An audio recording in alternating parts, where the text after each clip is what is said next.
नमस्कार, मैं हूं अशोक वर्मा। आप देख रहे हैं टीवी 20 न्यूज। अपने अपने क्षेत्रों की खबरों को देखने के लिए बने रहिए हमारे साथ। अब नजर करते हैं खबरों की तरफ। अंबेडकर नगर से होकर गुजरने वाली तमसा नदी पर आवागमन के लिए पुल न होने का खामियाजा दर्जनों गांवों को, हजारों ग्रामीणों को अपनी जान जोखिम में डालने को मजबूर है। वहीं विवश स्थानीय लोगों ने नदी पर एक लकड़ी का वैकल्पिक पुल के जरिए गांव में पढ़ने वाले बच्चों और ग्रामीणों को इस जोखिम भरे रास्ते से आवागमन को मजबूर है। वहीं अंबेडकर नगर के जलालपुर तहसील क्षेत्र के दर्जन गांवों में निवासियों द्वारा लंबे समय से तमसा नदी पर पक्का पुल निर्माण की मांग कर रहे हैं, ताकि गांव के लोगों का सुरक्षित आवागमन के रास्ते से गांव के बच्चे अच्छी शिक्षा ग्रहण कर सकें। लेकिन अधिकारियों व जनप्रतिनिधि के उदासीनता के चलते ग्रामीणों की मुश्किलें दिन प्रतिदिन बढ़ती जा रही हैं। जलालपुर तहसील क्षेत्र के पूर्वी छोर पर तमसा नदी के किनारे दर्जनों गांव बसे हुए हैं।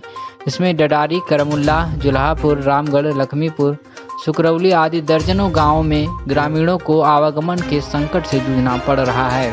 लंबे समय से पुल बनाने की मांग न पूरी होने पर ग्रामीणों ने एक वैकल्पिक व्यवस्था के जरिए लकड़ी का पुल बनाया है, लेकिन इस पर भी जान जोखिम भरे पुल से पैदल, साइकिल से आवागमन कर लेते हैं, लेकिन उन्हें 4 पहिया वाहन से आवागमन करने के लिए दूर दराज के रास्तों से आवागमन करने के लिए विवश होना पड़ता है। वहीं जनपद के दौरे पर आए सूबे के आबकारी मंत्री नितिन अग्रवाल ने सवाल के जवाब में कहा कि हमें कोई जानकारी नहीं है, जिलाधिकारी से बात करके हम समस्या का हल करवाएंगे। क्या कुछ कहा और सुनिए। दिक्कत है भैया कि बच्चा लोग, हमारे लोगों का लड़का पढ़ाई लिखाई से लिए परेशान हमें, फिर बहू बेटी जौन हैं डिलवरी हैं, उन्हें लोगन के लिए भी परेशानी है। कोनो सुविधा ना है, एक ही रास्ता यही है, चारी ओर से नदी है। एकरे बाद पर पुरनिया जे हो उनके लिए दर दवाई के लिए परेशानी है। हर प्रकार का हम लोगन के लिए भैया परेशानी है। ये को बात ना है कि हम लोगन सुखी है। ये बीच नदी में चारी ओर से हर प्रकार का तकलीफ है। पेटे के नाम मिली चली भैया, बाकी रास्ता चाहिए। इसके अलावा कोई और दूसरा रास्ता?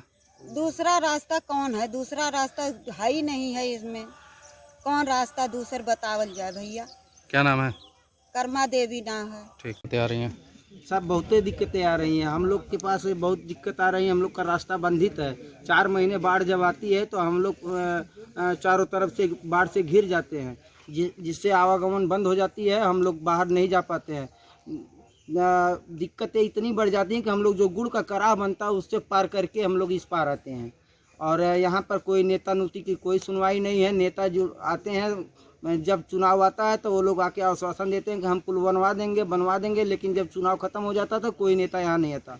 बगल में हमारे सुभाष राय विधायक 2.5 साल के हुए थे, लेकिन एक बार बोले कि हम बनवा देंगे और फिर बाद में उनका कोई हमारा पुल टूट गया, हमारे बच्चे गिर गए, आज तक देखने नहीं आए कि हम का बोला कितने बच्चे को घाव लगी है, कितना बच्चा क्या हुआ, कोई देखने नहीं तक आया अभी तक यहाँ।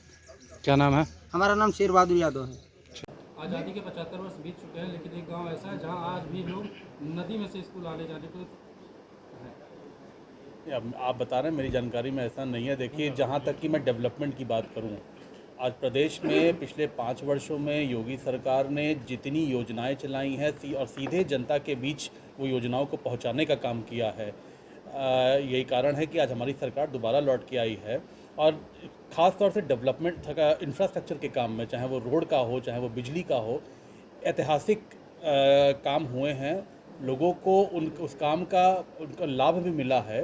आपने जो अगर ऐसा कोई विषय है और अगर आप मुझे भेजेंगे उसका, ज़रूर मैं जिलाधिकारी को बोलूँगा कि उस पर कार्रवाई करें।